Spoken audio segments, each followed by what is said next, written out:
All right, let's begin. Okay, so admin stuff for today. Yeah, thanks so much for doing the exercises. I earlier counted like 21 homework submissions, and honestly I wanted to go through some of that today, but I think the lesson might take a while and I was a bit tired because we were busy organizing a convention for this weekend. Yeah, we have a local convention going on soon, so I've been very busy this week. I'm so sorry I couldn't go through everything and give feedback, but I'll try to do that for the next one. All right. Yeah. Keep it up though. I do appreciate you guys like working on it. Like you're taking time to do this. And yeah, how do you guys find it? Do you feel like you dusted off your gears and overcome some of the inertia? Was the homework doable? Because I think some people are like, oh yeah, I spent like 10 hours on it. I'm like, no, don't spend 10 hours. Like the goal is to make it short. It was fun assignment, fun even though you couldn't finish. You dove into it and made a short narrative. It was doable. Hey.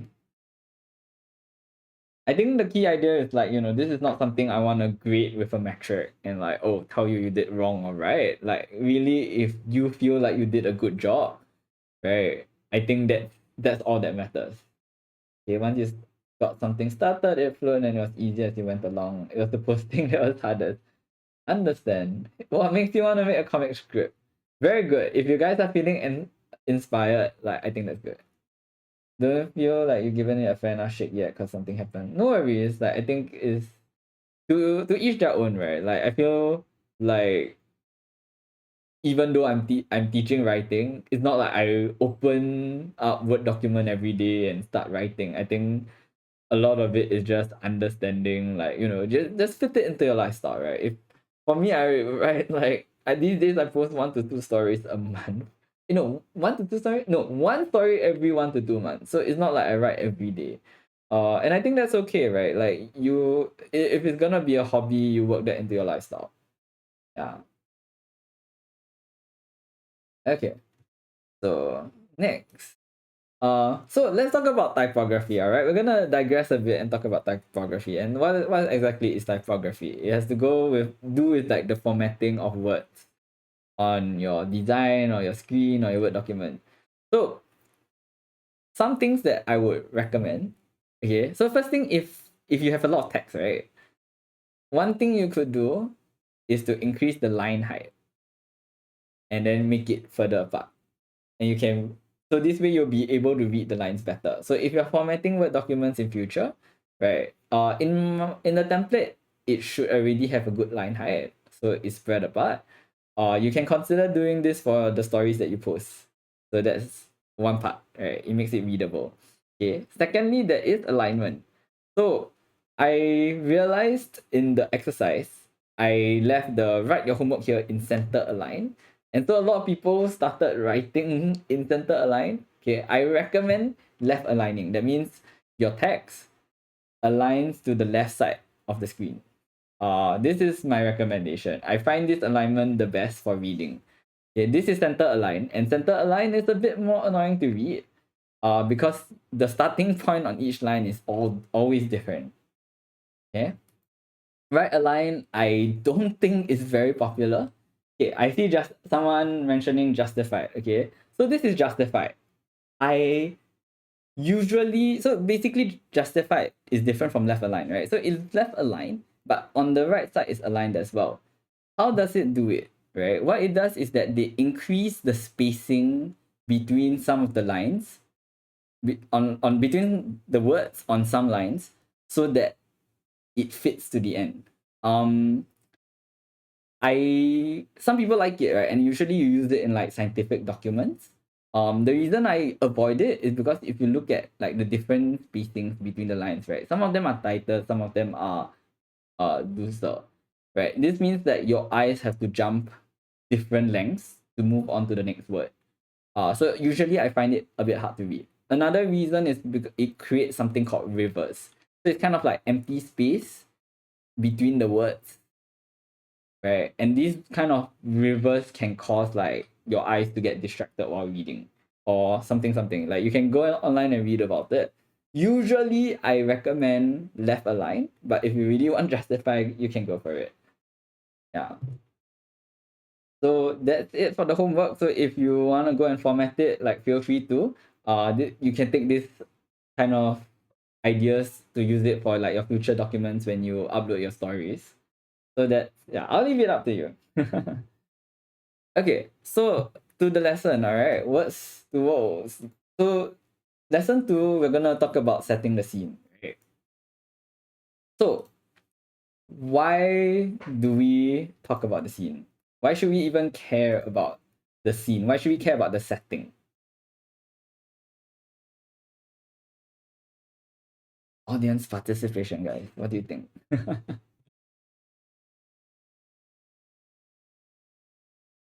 Yeah, what makes up a story? Okay. Get to know the context.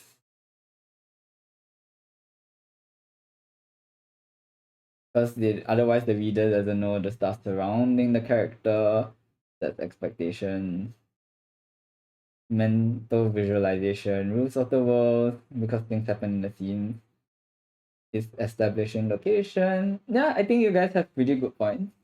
Um, so I like all these are correct, by the way. Like I think these are very good reasons. Um, I will also add on that scenes can help to, like, it can set a very very powerful mood. Do you guys watch Inception? Do you remember the scene where, what, how do you pronounce the name? Ariadne? Like she just brings the entire city block over on itself. That scene was amazing, right? I remember like the very first Harry Potter where they're like the going to Hogwarts for the first time, right? And they introduce it like, whoa, right? In fact, remember like the second years onwards they just use the carriage. The first years use the boats, right? And I'm very sure that the reason J.K. Rowling did that is so that you have an epic view of Hogwarts when you enter, right? And then Tango. Remember when it was just like, whew, that, I mean, a good setting, right? A good setting can really spark your reader's imagination. A good setting can engage your readers on a very like visceral level, right? So yeah, I mean it's good to set context and everything, but sometimes like with dialogue heavy, it doesn't matter, right? But sometimes take advantage. A scene can be like having a good setting can be very powerful for what you want to do in your story. Okay, so what is your favorite movie setting?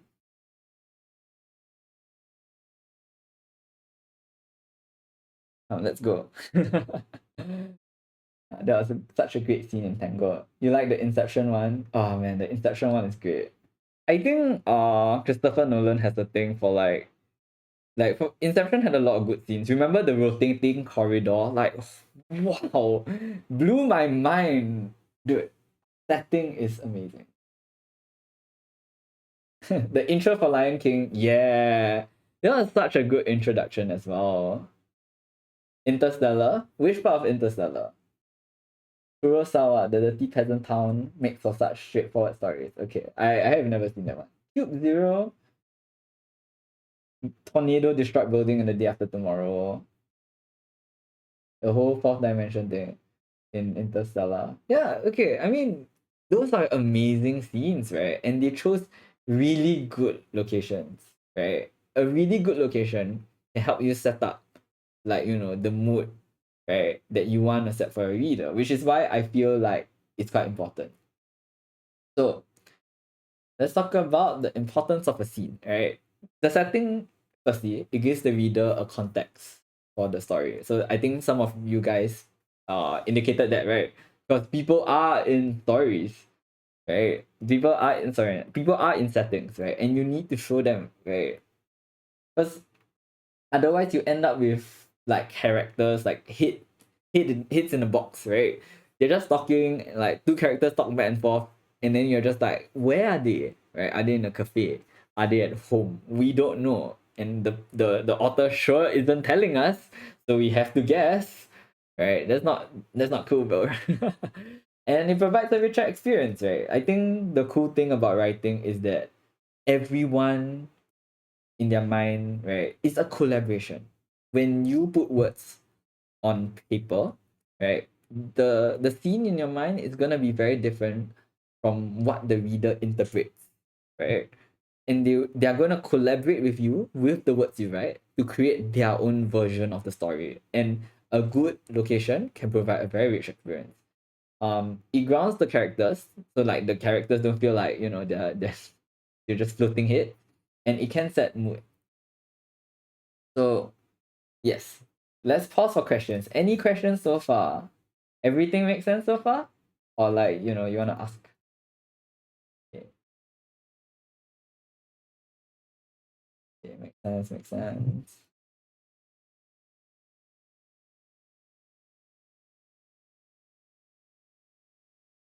I'll usually wait a bit because usually if someone has questions, they will take longer to write than the people who just say yes. So if I see 5 yeses doesn't mean I move on, right? I need to I need to wait for the person asking the question to type it out.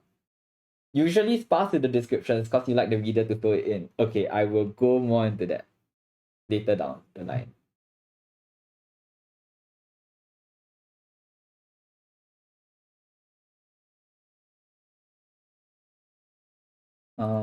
The parts where readers can flow things up to their interpretation is interesting. That's one perk writing has over drawings. Oh, definitely. I think like that's kind of a good way about, like, let's say in a story you're describing like an attractive person, right? If you're describing an attractive person, um the thing is everyone's mind has like a slightly different version of what attractive means to them, right? So if you're describing an attractive man, right, all I have to do is say like, oh yeah, he's like combed back hair, right? Then it's like it's brown, he's like a chiseled chin and like sharp features, right? And then his eyes always seem to like, you know, like it's like, you know, it seems friendly, but there's also like this mysterious sternness at the back that kind of peppers it so he doesn't look like, oh, boyish innocent look. Right? Is it? So you can like, I can just describe a bit and then you can fill in the details that makes it sound good. Yeah. Okay, so let's say you want to describe a scene, right? Usually some things to look out for. Okay, weather, right? Usually the weather is the one of the first few things you notice. Right? If there are people, you know, tell me what they're doing, significant objects that people will notice. Okay, so I think one concern is with writing is that people can over describe, right? They feel like they need to get the entire scene into the reader's mind, right? And and they're like, oh no, they need to imagine it just the way I imagine it, right? Uh, and then they end up making the like 10 pages of scene description. Uh, Avoid doing that because the more detailed you make it, the harder it is for a reader to try and keep track. You tell me this thing is on the left, this thing is on the right, and then this thing is opposite the other thing, and I'm just like, I'm starting to lose track, right? So try not to like over describe. I recommend describing only the most significant objects that people will see. So if there's a statue in the middle, right, tell me there's a statue in the middle. Don't tell me about like the intricate tilings on the floor that actually spell out the word of the company or some mystical thing with a lot of ruins. Yeah, cool. But tell me what are the significant objects, right? Five senses. Okay. Sometimes people focus too much on the sight. Tell me what you hear. Maybe you tell me the smell, touch, and taste, right? I mean, if you want to, sure, right?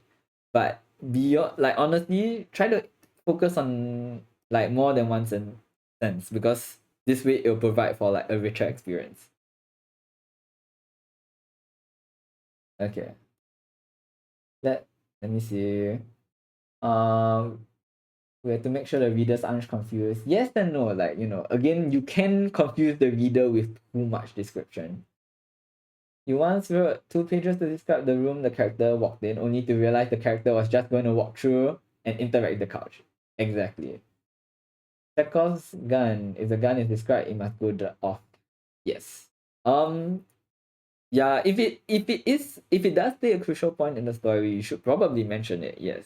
But if it's not and it's gonna be one occurrence, that's it, then forget it, right? One tip from a friend also, he mentions that if your character is only gonna be, if a certain character is coming into the scene only once, try not to give them a name, just refer to them as he, she, or like, in the case of furry stories, just the wolf, right? And this way, like, the reader doesn't have to burden themselves with remembering this person that will never come back. Yeah. Okay. So next thing I'm gonna teach you, I call it landmark. I'm not sure if people have given this an official name or whatever, because this is something that I kind of came up with myself. See, you're gonna learn the Twisted Snake's writer secrets. Wow. Okay, so right now, okay, I'm gonna ask you guys to use your imagination. Okay, imagine a door. Okay, imagine a door. Okay, now tell me what this door looks like to you. What is it made out of? Like, what's the material? Is it wood? Is it glass? Is it metal? What color is it? Like, is it in a building? Is it on a shed? Tell me more. Yeah. Someone says blue wooden door.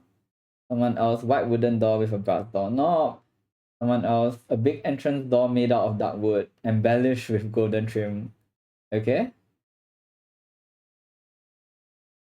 Double door with oak wood, strips of iron running across and coupled with gold rectangular handles. Dark round door, 2 vertical rectangles, top and bottom and in the middle. Wooden door, blue, has fancy panels.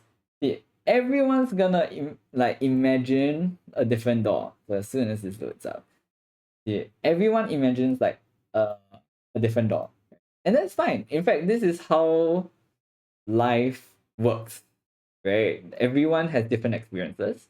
Everyone's gonna pack on like their memories or recent experiences, and then they're gonna turn that into like the imagination for the story, right? Which means like, oh no, if I tell the reader it's the door, they might think it's the wrong thing. So to I need to describe so people know what it looks like. Okay, but you don't have to. All right. So we're gonna try something. All right. I'm gonna read to you a passage, and it's gonna have a door. Okay. The shack loomed over the hills like an ugly wart on the face of the earth. Unlike the quaint wooden cottages in the countryside, this house was made of grey stones stacked together to form its uneven walls. Additional rooms were built into it at haphazard angles, almost as if they were added as an afterthought. Sheets of discolored animal hide were draped over wooden beams to form a slanted roof. Decro quickened his pace, his shiny steel armor clanking as he headed towards the shack. When he reached the door, he knocked on it. Okay. What does this door look like to you?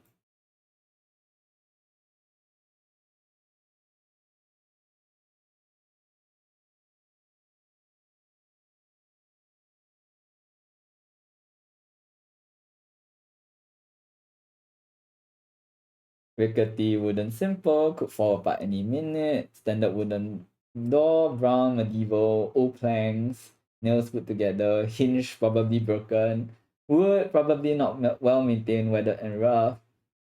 Yeah, falling over wooden. Surprised by the addition of the door. It's better to say there's no door. Okay, you notice how the descriptions, right? I am not describing the door, right? But somehow you guys can envision the same door, right? So why do you think we managed to do that?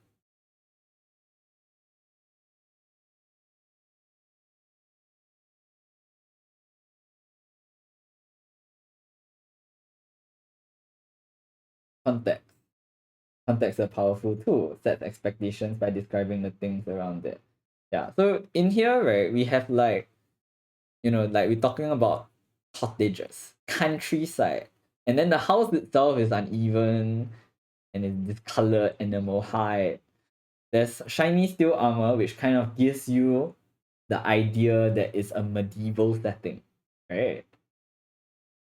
And so because of that, we all form like the same idea of what the door looks like. I mean, sure, it might be different from person to person, right?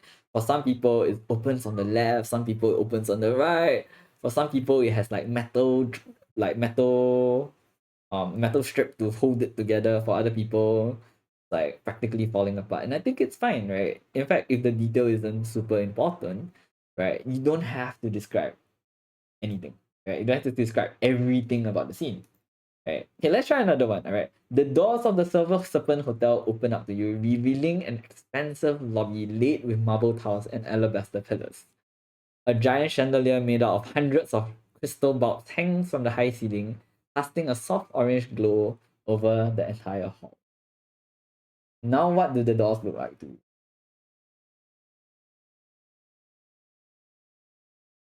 Revolving door.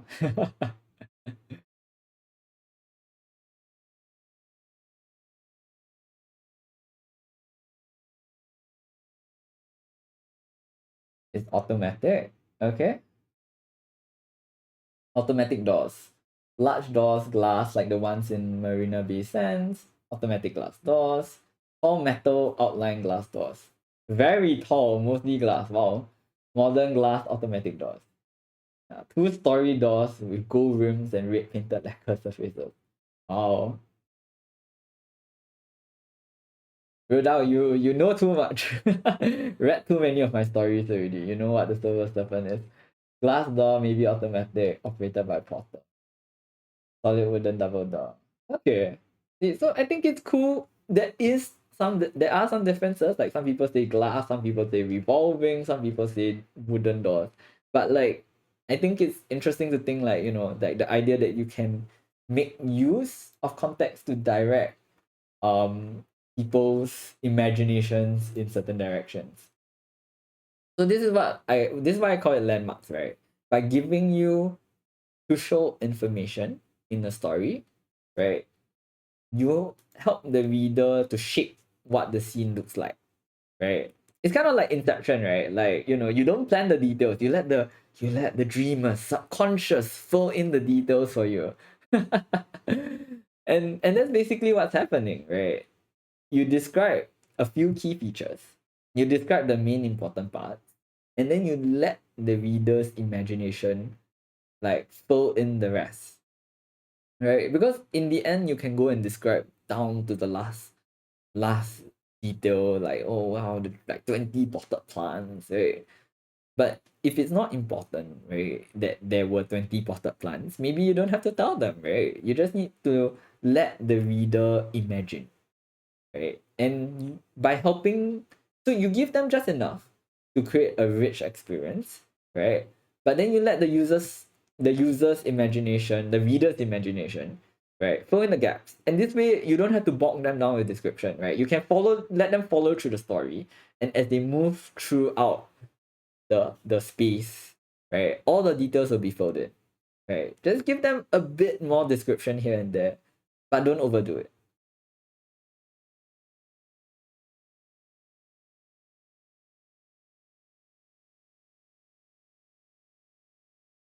Okay. Does this make sense so far?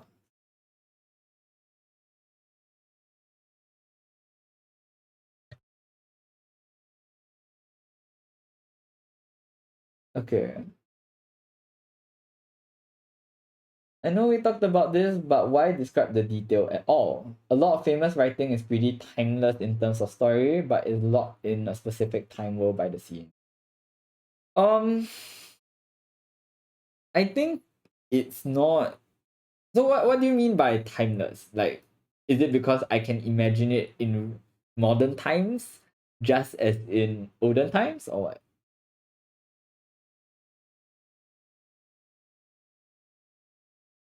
It can work in another scene. You see, then that becomes like if you want it to be timeless, then you don't even have a location. You just have characters talking, right? Take the Odyssey. Okay, if you're talking like actual literary like classics, I am a very uncultured person. Right. The thing is, if you don't give us enough to go by, right? You just say they're in a room, they're in a house, they do this, right? Like that's it. Like it can feel very bland, right? I don't read Shakespeare either. Okay, if you don't describe enough, it will be bland. Like I'm sorry, right? Like that's how it unless you can tell me you have very compelling characters and a very compelling plot. But even then, most compelling plots do include a setting, right? I I don't think you need it to I don't think you need something to be able to apply across all time spaces in order to be timeless. I don't think that's it. Right? Because if you think about it, right, The Little Mermaid is a classic, right? Is The Little Mermaid modern by any chance? Right? The prince lives in a castle. The boat was wooden, even though now we have steel ships, right? But we still go back to it, right? Like it's still pretty. I would say it's still pretty classic, even though the setting is in some sense like olden. Yeah, I think if what you're going for is timeless, yes, you can go for it. But I think I would recommend like having a vivid imagination, right? Yeah. Why was the setting there in the first place with writing with a film? Sorry, what do you mean? Like, why do people make settings in books?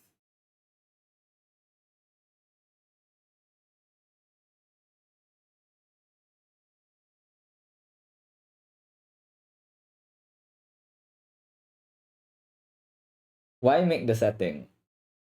I mean, I will go back to the earlier point, right? Okay, so let's go back to the earlier point, right? If the having a good setting, right, can bring like it can be enough to spark like imagination. It can be enough to spark like an idea of what what are the possibilities, right?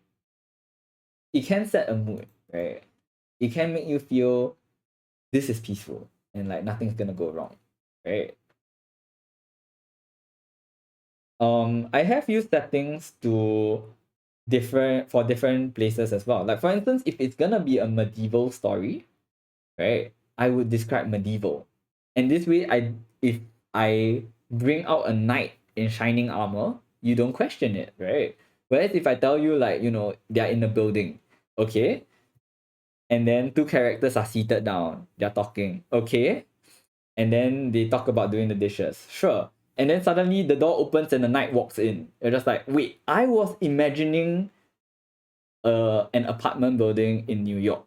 Why is there a knight? And then you realize this whole time it's a medieval setting and that the author didn't describe enough to let you know that it's actually a cottage in the countryside with a knight. Right? Sometimes like you can take advantage of um a scenario, like a setting, to remove the need to explain. Because if you don't take advantage of that, right, then you have to go and explain a lot more about why this guy is wearing armor because it's actually olden times and there's no police and whatever. Like, man, it's a nice way to make a twist only if it helps. If the reader becomes confused, right, if the reader becomes too confused reading your story, you have lost them, right? I if you want your if you bombard your reader basically, right, and they're not following along, how are you gonna make them engage with the characters? How are you gonna make them feel invested, right? How are you gonna make them cry at the places where you want them to cry, right? Okay, let me follow the chat. Giving enough would remove indecision in how to envision it. Yes. If you tell me two characters are talking in a room, I can give you 100,000 ways that two characters can stay in the room. Yes. Authors are fading out the background to give you an idea, but not overloading the details. I mean, I think what is doing here is also they do try to recreate like how human vision works, right? Because you can only focus on one thing at a time, right? When you're focusing on something, everything else around you blurs. So likewise, they're gonna try and tell you, hey, focus on this. I'm gonna blur everything out.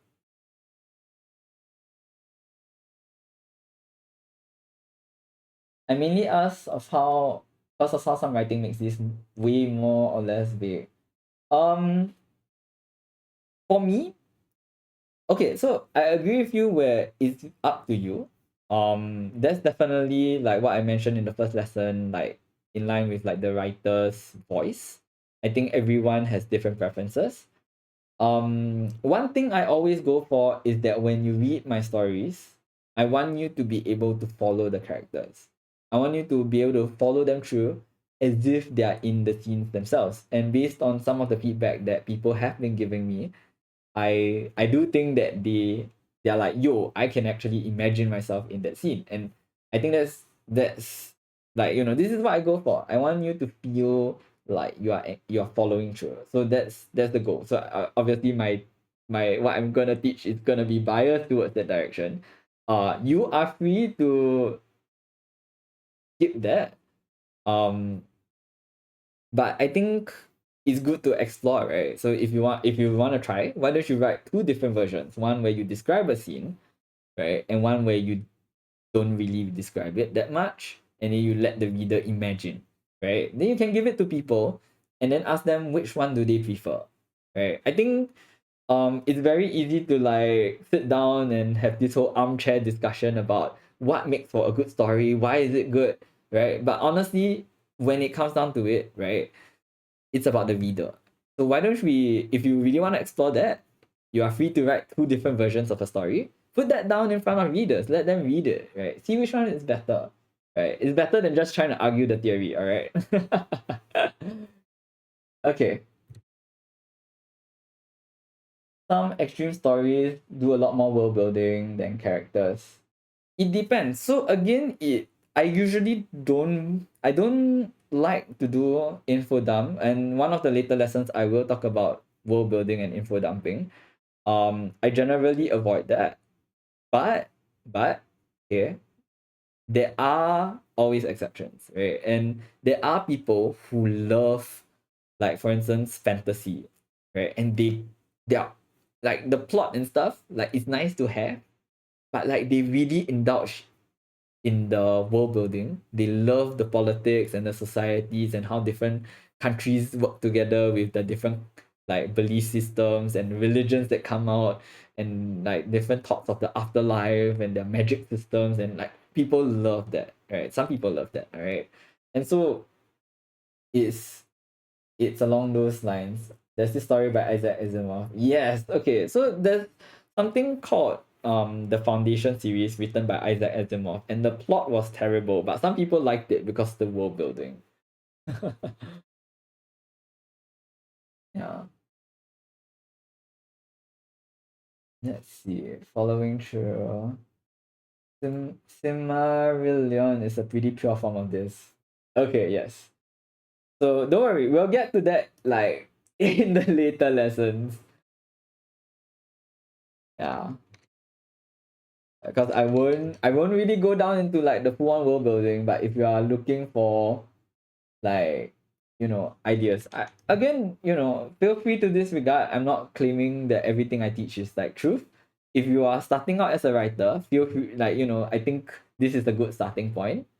If you really want to push the limits and like question everything, experiment. Like I'm all for it. I think for me, a lot of it was writing and writing and writing until I found like what works for me. Yeah, Foundation had interesting plot points. Yeah, but I think it got very dry for me. Okay, have we done this? I think yeah, okay. So any questions? I think we've taken a lot of questions, but for other people who might also have questions, like feel free.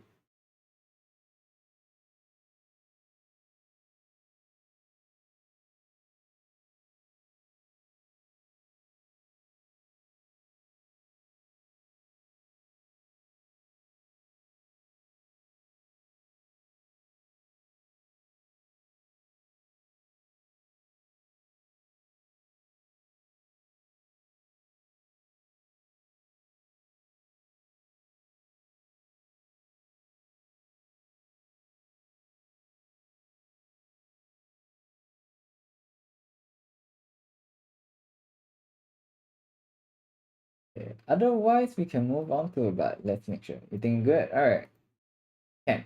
Don't worry, I will stop for more questions. Okay, you have something to ask but you don't know how to say it. Feel free to you can process it. Otherwise you can always ask it after the lesson. I think that's fine as well. No worries. We'll continue asking questions. Okay. So some pitfalls to avoid. Alright. Okay, first thing is not enough description. I think this happens a lot in especially for like newer writers. I usually end up um finding like there's not enough description. So especially like remember I told you the example earlier where like two people are sitting down in a room, suddenly a knight walks in. Like, okay, wait, why is someone in armor? Are we in the middle of like a Renaissance period like role playing? Actually, is it even doing that? Probably you know what I mean, a medieval role play festival, right? Or are we talking about an actual medieval place, right? Well, you know, and I think if you don't describe enough and the reader has to assume some stuff, right? I think that's not too bad. But when something else comes into the scene and then the reader has to go back and like, wait, was this person on the left or on the right? Wait, were they sitting on couches? Right? So for instance, if you say two people were sitting on chairs, right? And then someone comes and sits beside the main character. Like, wait, are they on a couch? Are they side by side? Or is there like a second chair? Did the person have to drag a chair over? You know what I mean? Like, if I have to pause and I have to go back and I have to revise my imagery, right? That's not enough description. Another case is where if the reader struggles to imagine, right? Or maybe they imagine, but they imagine the bland version of it, right? Then that's not enough, right? And I feel like it's a wasted opportunity, right? Because if I tell you two characters are sitting in a room, right? Let's say two characters join their friend at the friend's house, right? You just tell me it's the house. Sure, right? But if you tell me that house is a mansion, that tells me something about the character, right? And if you enter the mansion, right, half the furniture is covered by sheets of plastic covered with dust. And she invites you to sit down on one of the dust covered, I mean, like the sheet covered sofas, and you sit down, and then there's a very musty smell, right? She brings over, then you're just like, okay.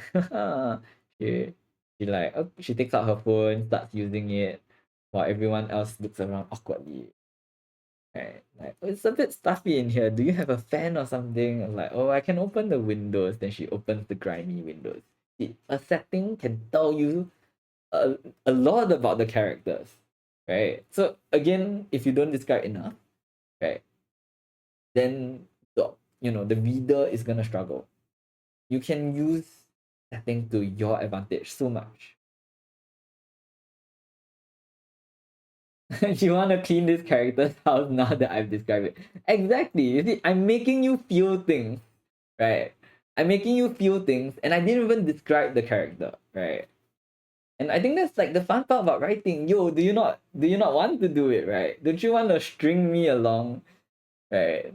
To and like make me like certain characters, hate certain characters. And you can do that with setting. Imagine that. Okay. Rhoda, I'll get to your question later. Alright. I will remember. Okay. Okay. The opposite issue is that you end up with too much description, right? And this is where I think I mentioned earlier, like you start describing the layout of the room and everything, and the poor reader is trying to keep everything in their minds at that point in time.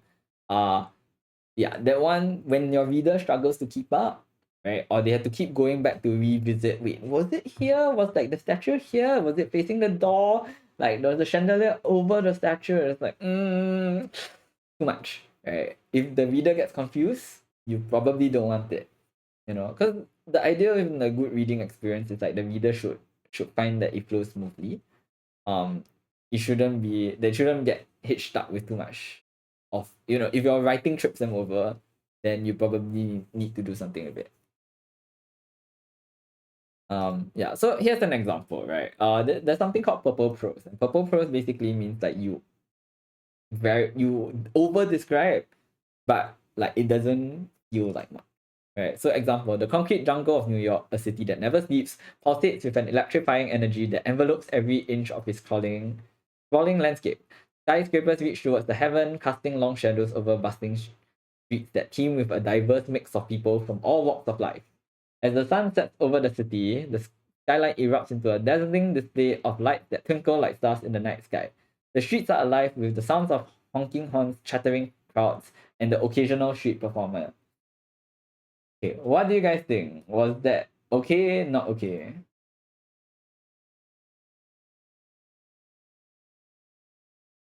Is okay? Do you feel it's good or is not good? Okay, descriptive but distracting, beautiful but just right. Some people think it's okay. Some people think it's too much. A bit too much information. You already know what New York City looks like. Okay, that sounds like a good description. Sounds like a description for a tourist brochure. Okay, remember, okay, it's all gonna be super subjective, so don't worry about it. Okay, personally, I feel it's a bit too much. Right, I could just say there's a city. It's evening. Right, but some people appreciate. Okay, um, yeah, but let's hypothetically assume that it's too much. All right. Okay, but long. Thought there was a bit too much metaphor. Okay, so long doesn't mean bad, right? Earlier, I would say it's a bit long, and it's not going. I think it's a bit long, but it doesn't mean it's necessarily bad, right? So here's something about the same length, right? But it's gonna capture a bit more. Okay, New York, a city of towering buildings and teeming streets, is a place where one can find both the beauty and brutality of human nature. The rumble of the subway echoes through the concrete canyons, while the scent of hot dogs and roasted nuts waft on the breeze. It's a place where people from all corners of the world come to chase their dreams or simply to survive. Amidst the chaos, there is a certain order to the madness, a rhythm to the bustle that only the most intrepid can master. From the gritty alleys of Brooklyn to the glittering skyline of Manhattan, New York is the place where one can find both riches and ruin, both joy and heartbreak. How's this? This is pretty colored by the narrator. Feels like you're riding with the winds onto the street of the city itself. This feels more to the point somehow. Straight to the point despite description. See, earlier on, right, a lot of the description was focused on just the detail, right? But the details are not exactly meaningful, right? If it's electrifying energy, what's the mood that you're trying to create, right? As the skyscrapers reach towards the heavens, what's the mood? Long shadows, what is the mood, right? It seems like it's trying to do a lot of things, but I'm not sure what the mood is trying to do. Whereas here, it there is some subtext, right? It feels like the main character is gonna talk about something, or it feels like the story is gonna lead into something where the character is gonna enter New York for the first time and make their life into something. I don't know. Okay. Hardly any personality compared to the first. Okay, you like the first one more. Okay, that's fine, right? I think that's fair. Right. I think the important thing, which is why I say I want to look into practical. It's interesting to look into the different examples. And if you do prefer the first one more, what do you like about the first one? Right. And how can you capture that in your story? Yeah. I think settings can help set the mood. It can help set the scene for it. Like for instance, this one, right? Like both beauty and brutality, both joy and heartbreak, right? It hints towards something, right? It feels like it's leading towards something. And I think that's kind of interesting. Like, whereas the first one just feels like description. At least to me. You see a movie or more like a game. Which one do you guys prefer actually? Do you like the first one or the second one more?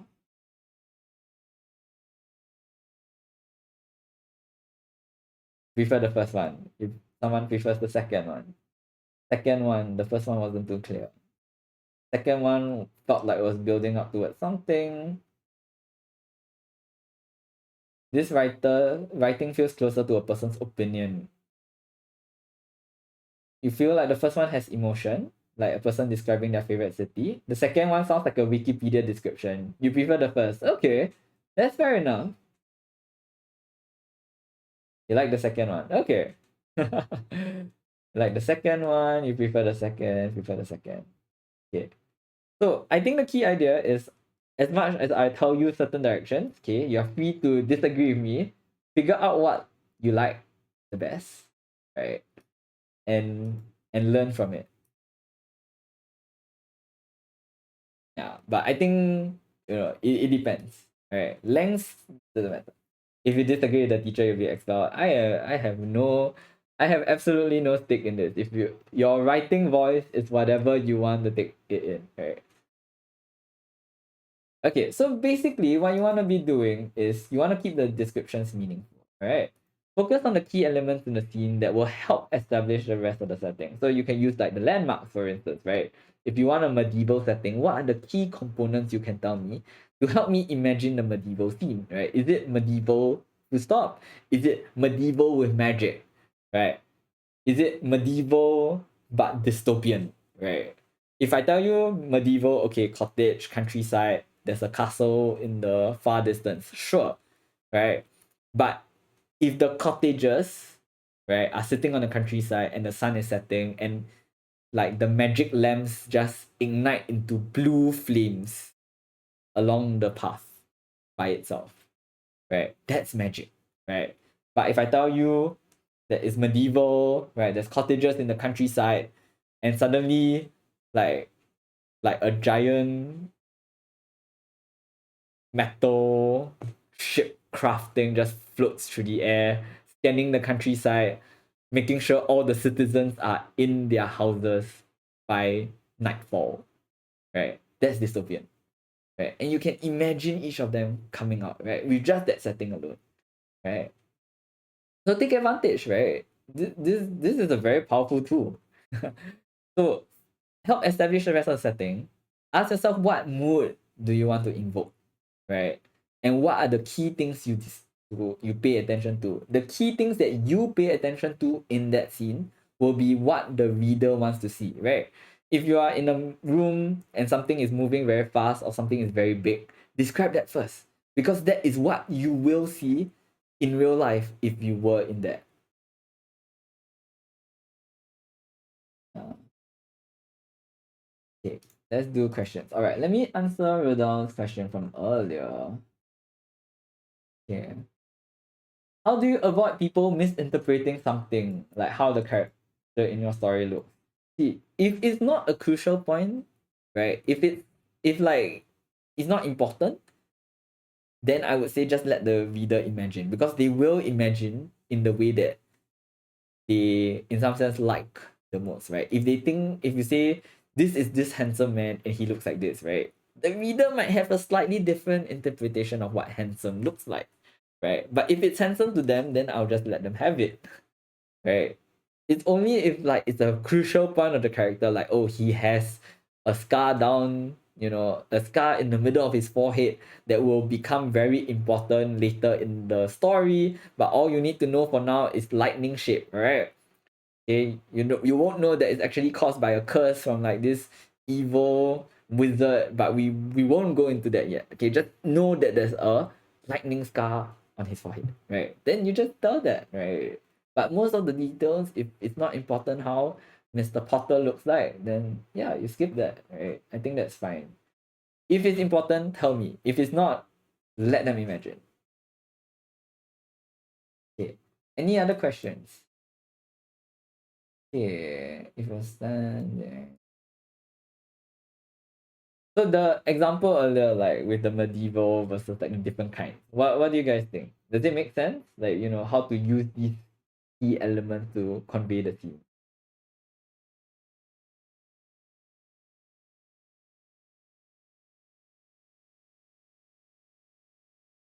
Makes sense. You need to rewatch again because it's too late. No worries. It comes down to mood.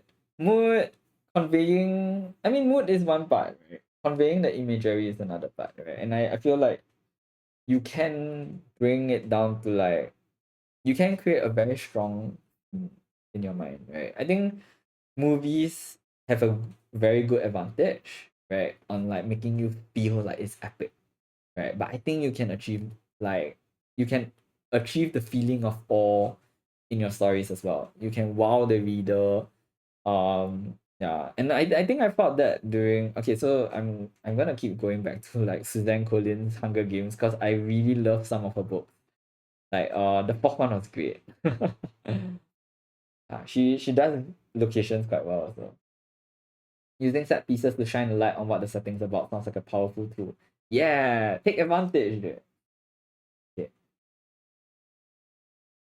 Let's go on to tools. I can answer the rest of it. Okay, wait. If your story has magical crystal fields, it's the author's job to describe it as mundane everyday life or phenomenal. Yeah. So this one I'll go into world building. Okay. So for tools, right? I recommend a thesaurus. So if we go over to a thesaurus, right? Has been my friend for like the past few years because if I want to say something is hot, there's only so many words I can use until I run out. Oops.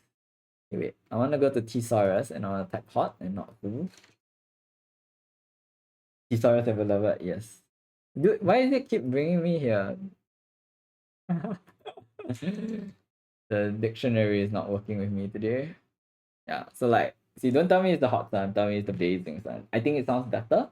But don't overdo it, by the way, because you can overdo it.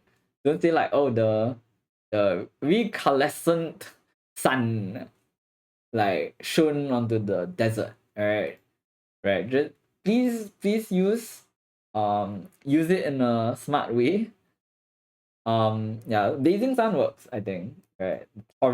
The torrid air. So blazing sun in the desert, the torrid air, right? Like the you could feel the scorching heat from the sand, right? I think that works. Okay. Don't overdo it. Please don't use like the difficult words because if if you don't know what the big word means, chances are the reader won't either. Okay, and one thing I aim for in my stories, okay, this is subjective, but I want the reader to follow through. Right? I want you to feel like the reading experience is smooth. I don't want you to feel like you're tripped over any words. Right? If the sentence structure is too complicated, I'll make it easy so you just read, it just flows. Right? And that includes difficult words. If the reader has to pause and pick up a dictionary, or if they have to guess what the word means, then I feel like I'm not doing a very good job. Right? That's one, right? And so try not to overdo it. Please go for words that you know. Right? Thesaurus is more like a refresher for my mind. Um yeah. Another thing that you could use, so if you have a specific thing that you want to describe, right? I also there are websites, right? So for instance, I can Google like how to describe location, right? Desert settings, then they come up with like words for you. They have like descriptive phrases. City, bustling, active, noisy, congested, sprawling, right? Sea of busy people, forest setting, stuff like that. And these can be useful, right? And usually if you Google like how to describe something, people will find word. In fact, like I use it for everything. So how to describe food.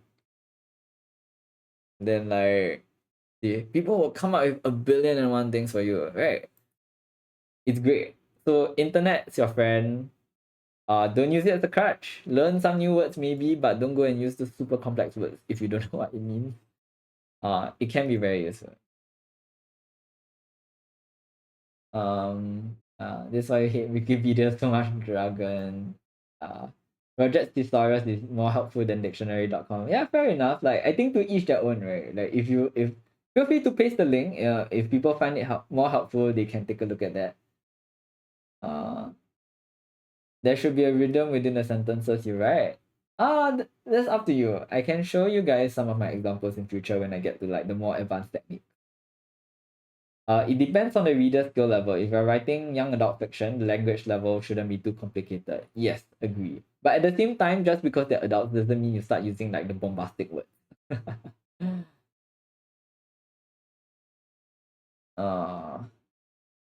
Yes. Okay. Moving on. All right. So let's wrap up with the take home exercise. All right. Um. So take home exercise. Okay, is one of the first few exercises I came up with because I wanted it to be fun. In fact, I hope all the exercises are gonna be fun. All right. Okay. In the following slides, I'm gonna put 3 pictures. For each picture, treat it like a setting in a story. Introduce it to 2 to 3 paragraphs. Okay. So we're not talking about like a 300-word essay. All right. It should be short. You are free to choose your own pictures outside of these ones. Okay, and widen your breadth, cover different types of settings. So if you want to do urban, indoor, sci-fi, try a bunch, right? If I see like 3 medieval ones there, then I'm just like, So there's all kinds like urban. There's gonna be like more like nature. It's gonna be all sorts of random things. Honestly, I found a lot of pictures. Alright. If you don't like any of these, you are free to pick your own from online. Okay, if you want to pick a movie scene that you love, go for it. Okay, whatever sparks your imagination, whatever you are happy to do. Okay, just pick whatever, slap on the pictures. Okay, let's go. Okay, let me show you the homework exercise. So same thing basically. Just paste the image here, write the story here, 2 to 3 paragraphs. Don't overdo it, alright? If you want to do more, fine. Copy paste, practice more scenes. The more practice you do, the more you will learn, alright? But all the stuff is gonna be here. Okay. Left alignment for writing. If you want to justify, I will allow it. But center align and right align, like, man, we need to send you for therapy. I did see that growth plane he said don't overdo it. I wonder why. I'm like, should I give feedback? And I start looking, oh my goodness, it's a 5,000 word story. But okay, any questions about the assignment or any questions about today's lesson in general before we wrap up?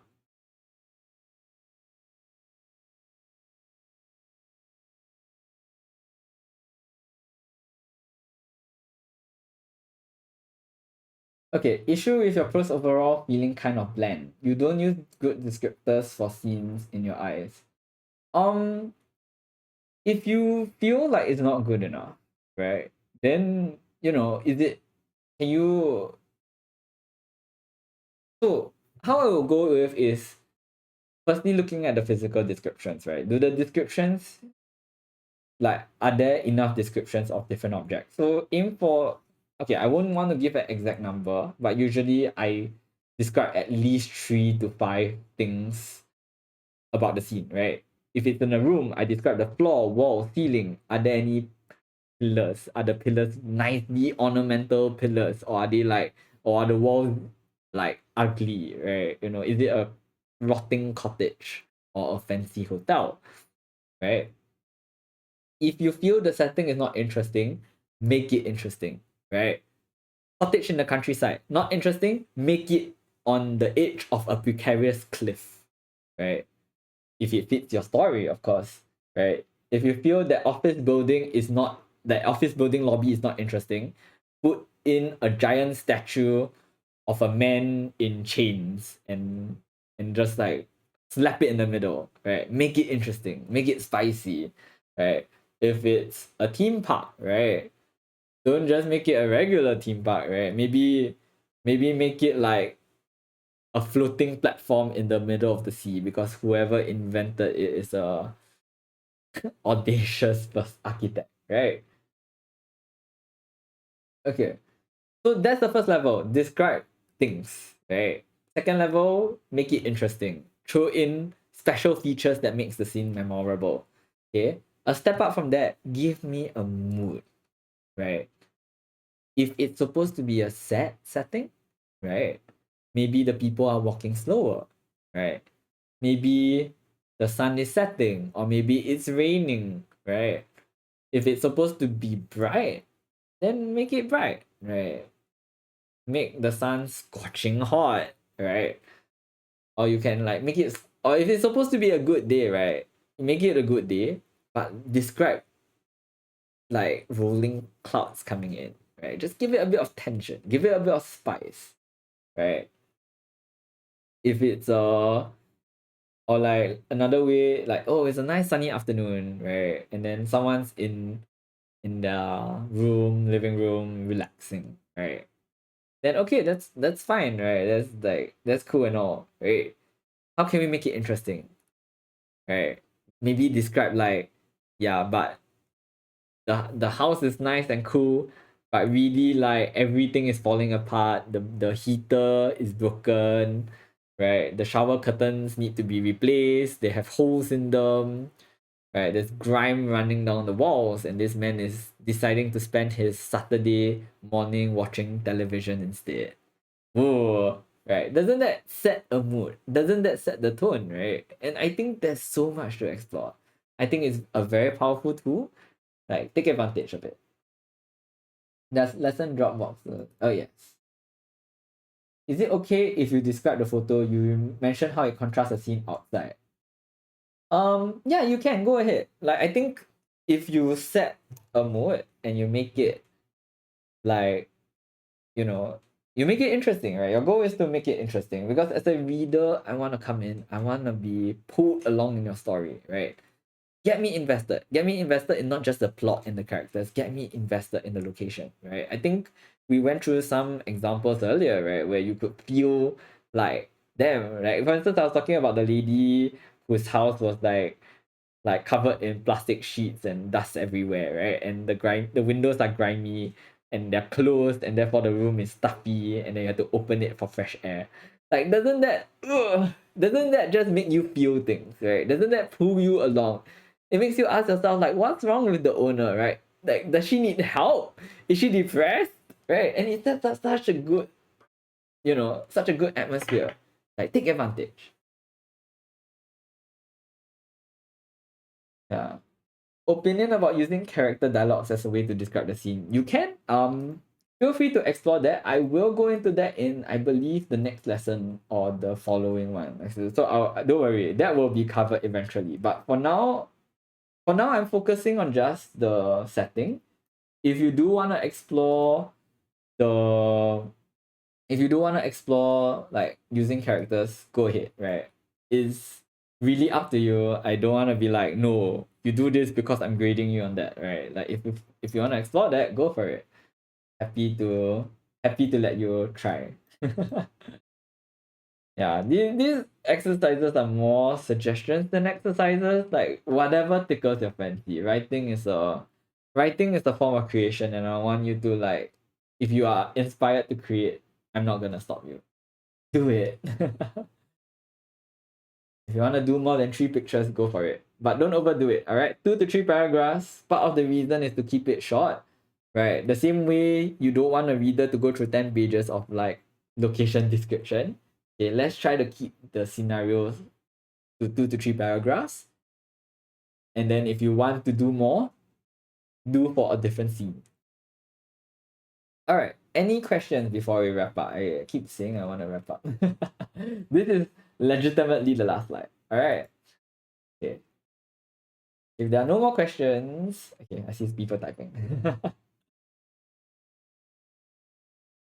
Okay, let's make this the last question, and then for if anyone else have additional questions, feel free to post on Discord, and I'll answer them. Okay, will the images you share in the slide be posted on the server to use? They are in the writing workshop. Okay, so if you go to server guide, you click on server guide on the left bar of this server, you should see a course info box over there. And if you click on this, I think I post the lesson materials. Let me just post the link for you here as well so it's easier to find. Where is it? Yeah. So all the course material, you can bookmark that. Right. All the course material will be here. The slides will be here. The exercise will be here as well. In fact, let's take a look at that.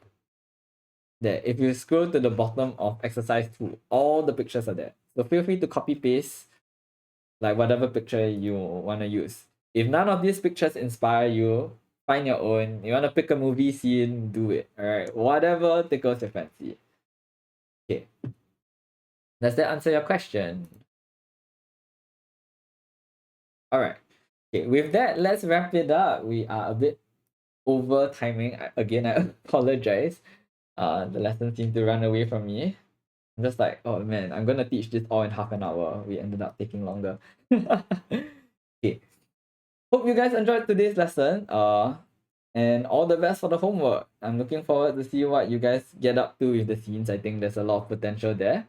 So I'll see you guys next week. Bye bye.